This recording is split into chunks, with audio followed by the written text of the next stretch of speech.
The Khasi Hills Building and Structure Regulatory Authority in its first meeting has decided to go ahead with the implementation of the Meghalaya Building Bylaws 2021 and issuance of building permission.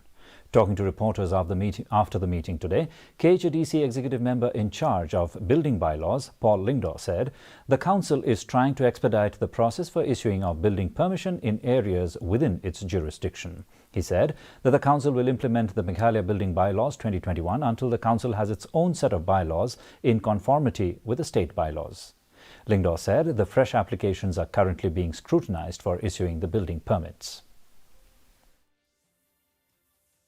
We at least need to implement laws now, rather than ask people to wait till we drop new bylaws, which will take us 2 more years.